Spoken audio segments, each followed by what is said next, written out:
When someone humiliates you in front of others, it's essential to know how to handle the situation with dignity and confidence. It's essential to take a step back, breathe, and gather your thoughts before reacting adversely to the embarrassing situation.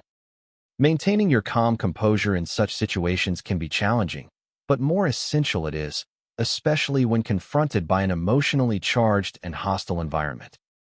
The quicker you grasp the psychological dynamics of humiliation, the better equipped you'll be to cope with it and move forward with greater resilience. When someone humiliates you in front of others, it can be overwhelming and leave you feeling powerless. But there is a way to regain control and respond to humiliation with dignity.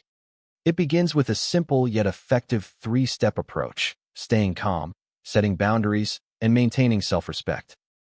The first step in responding to humiliation is to stay calm. This may seem counterintuitive, especially when emotions are running high.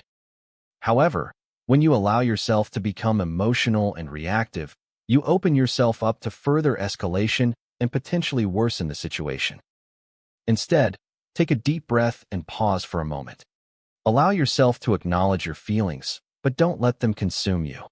Remember, your emotions are valid, but they shouldn't dictate your actions.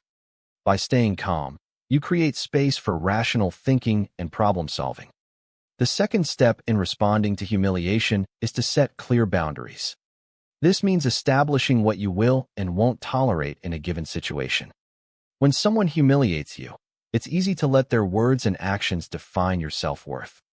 However, this is a critical moment to remember that your value and dignity come from within. You are not defined by the opinions of others, and you should never allow someone else's behavior to dictate your self-esteem. Maintaining self-respect involves practicing self-compassion, self-awareness, and self-forgiveness. It means recognizing that you are not alone, that everyone makes mistakes, and that everyone has the capacity to grow and learn from their experiences. Empowering yourself after humiliation requires a deliberate and intentional approach to healing, growth, and self-renewal. It's a journey that demands courage, resilience, and a willingness to confront the emotional scars left behind.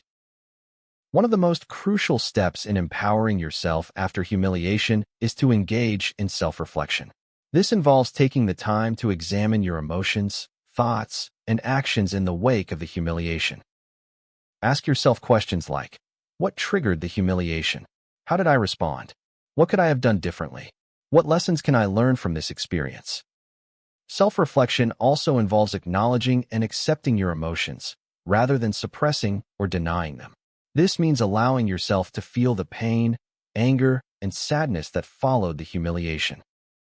By following the three-step response to humiliation and taking steps to empower yourself, you can transform a potentially devastating experience into an opportunity for growth and self-improvement.